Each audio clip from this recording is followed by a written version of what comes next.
জানিয়ে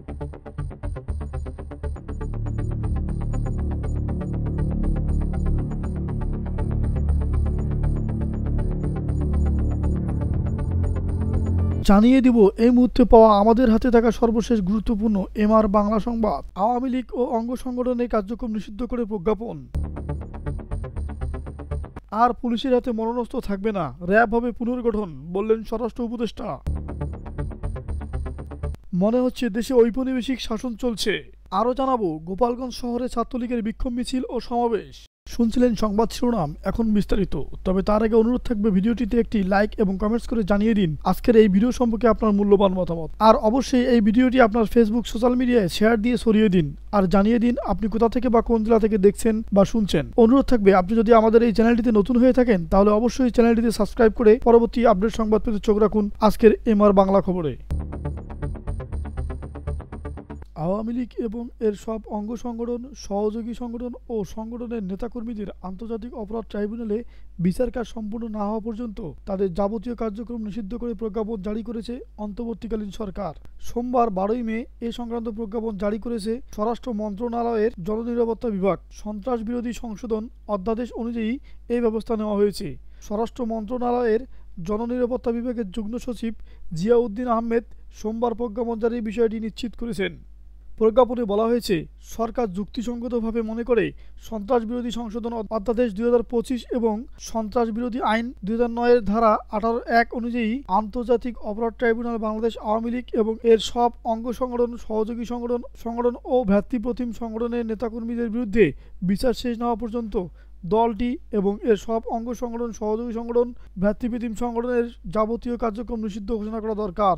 প্রজ্ঞাপনে আরও বলা হয়েছে, বাংলাদেশ আওয়ামী লীগ এবং এর সব অঙ্গ সংগঠন, সহযোগী সংগঠন ও ভ্রাতৃপ্রতিম সংগঠনের নেতাকর্মীদের বিরুদ্ধে আন্তর্জাতিক অপরাধ ট্রাইব্যুনালে বিচার কাজ সম্পূর্ণ না হওয়া পর্যন্ত তাদের যে কোনো ধরনের প্রকাশনা, গণমাধ্যম, অনলাইন ও সামাজিক যোগাযোগ মাধ্যমে যে কোনো ধরনের প্রচারণা, মিছিল, সভা সমাবেশ, সম্মেলন আয়োজনসহ যাবতীয় কর্মকাণ্ড নিষিদ্ধ ঘোষণা করা হলো। বিএনপির স্থায়ী কমিটির সদস্য মির্জা আব্বাস বলেছেন, দেশে ঔপনিবেশিক শাসন চলছে বলে মনে হচ্ছে। আওয়ামী লীগ নিষিদ্ধের আড়ালে নাটকীয়তা চলছে বলে অভিযোগ করেন তিনি। মির্জা আব্বাস বলেন, শাহবাগে হঠাৎ করে এই নাটক কেন?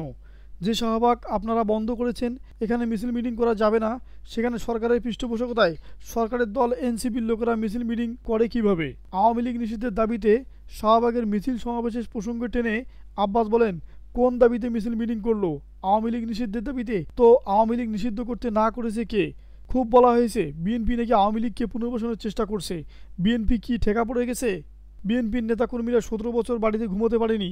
আমাদের জীবন থেকে 17 বছর কেড়ে নেওয়া হয়েছে। বিএনপির সিনিয়র নেতৃবৃন্দ সহ আমি আওয়ামী লীগের নিষিদ্ধের বিষয়ে একাধিকবার স্পষ্ট বক্তব্য দিয়েছি। সাবেক রাষ্ট্রপতি আব্দুল হামিদের বিদেশ যাওয়া প্রসঙ্গে বিএনপির এই নেতা বলেন, হামিদ সাহেব চলে গেল, কত সুন্দর ভিআইপি দিয়ে গেল। উনি নাকি লুঙ্গি পরে, গেঞ্জি পরে, মাস্ক পরে ভিআইপি দিয়ে গেল। ভাই, লুঙ্গি পরুক আর কাপড় ছাড়াই থাকুক, ভিআইপিতে ঢুকে কিভাবে? এই বিষয়ে আমাদের জানা খুব দরকার। আমার খুব সন্দেহ হচ্ছে আরও জানি কী হচ্ছে।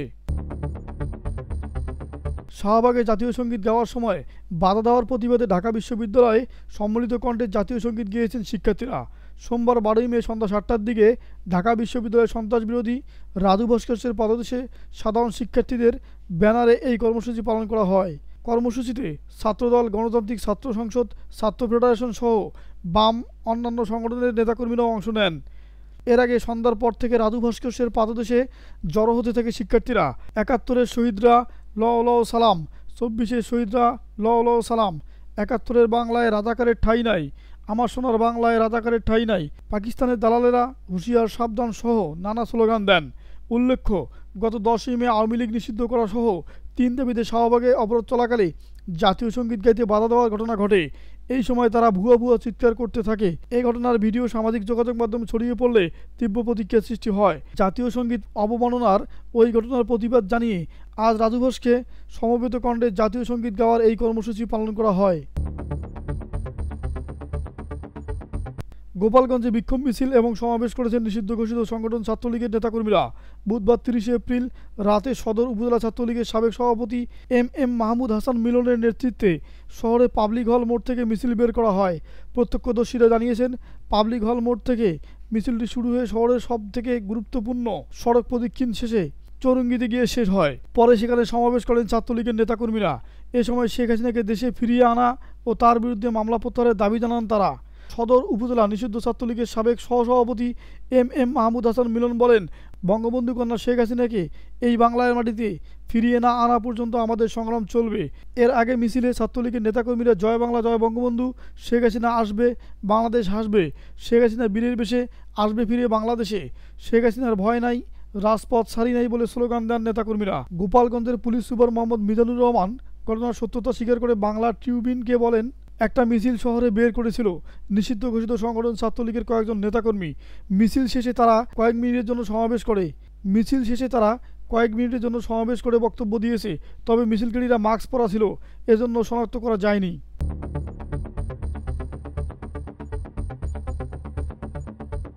সুপ্রিম কোর্ট প্রতিষ্ঠার আগে জামাতের প্রতীক দাঁড়িপাল্লা, বললেন শিশির মনির। জামাতে ইসলামীর আইনজীবী মোহাম্মদ শিশির মনির বলেছেন, সুপ্রিম কোর্ট প্রতিষ্ঠার আগ থেকেই দাঁড়িপাল্লা প্রতীক নিয়ে বাংলাদেশ জামাতে ইসলামী রাজনীতি করছে। বুধবার 14 মে দুপুরে সুপ্রিম কোর্ট প্রাঙ্গণে জামাতের নিবন্ধন বাতিলের বিরুদ্ধে আপিলের শুনানি শেষে সাংবাদিকদের একথা বলেন তিনি বলেন, বাংলাদেশ জামাতে ইসলাম প্রতিষ্ঠা হয়েছে 1941 সালে। তখন থেকেই তাদের দলীয় প্রতীক হচ্ছে দাঁড়িপাল্লা। আর বাংলাদেশ সুপ্রিম কোর্ট প্রতিষ্ঠা হয়েছে 1972 সালে। কাজেই সুপ্রিম কোর্ট প্রতিষ্ঠার আগে দাঁড়িপাল্লার প্রতীক নিয়ে রাজনীতি করেছে জামাতে ইসলাম। শিশির মনির বলেন, বাংলাদেশ জামাতে ইসলামী এদেশের অন্যতম বড় একটি দল। সব গণতান্ত্রিক ব্যবস্থার এবং সংসদীয় রাজনীতি জামাতে ইসলামীর অবিচ্ছেদ্য অংশ। বাংলাদেশ প্রতিষ্ঠার পর থেকে আজ পর্যন্ত যে কটি সংসদ বসেছে, সঠিকভাবে যে কটা নির্বাচন হয়েছে, সব নির্বাচন জামাতে ইসলামী জনগণের ম্যান্ডেট নিয়ে এমপি মন্ত্রী নির্বাচিত হয়েছেন। কিন্তু আশ্চর্যজনক বিষয় হলো, জামাতে ইসলামীকে নির্বাচন কমিশন একটা নিবন্ধন ইস্যু করেন।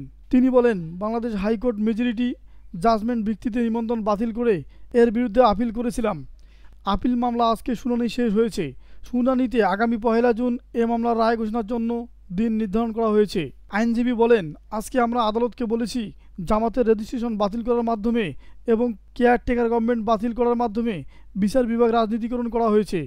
যারা এই মামলা শুনানি শেষে নিবন্ধন বাতিল করেছেন, তারা মূলত বাংলাদেশের উচ্চ আদালত রাজনৈতিকভাবে ব্যবহার করেছেন।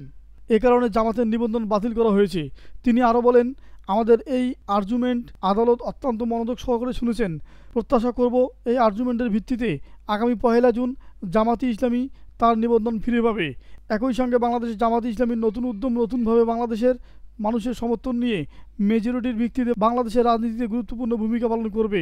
শিশির মনির বলেন, প্রতীক নিয়ে বাংলাদেশের সুপ্রিম কোর্টে 2016 সালের 12 ডিসেম্বর একটি রেজলিউশন গ্রহণ করে।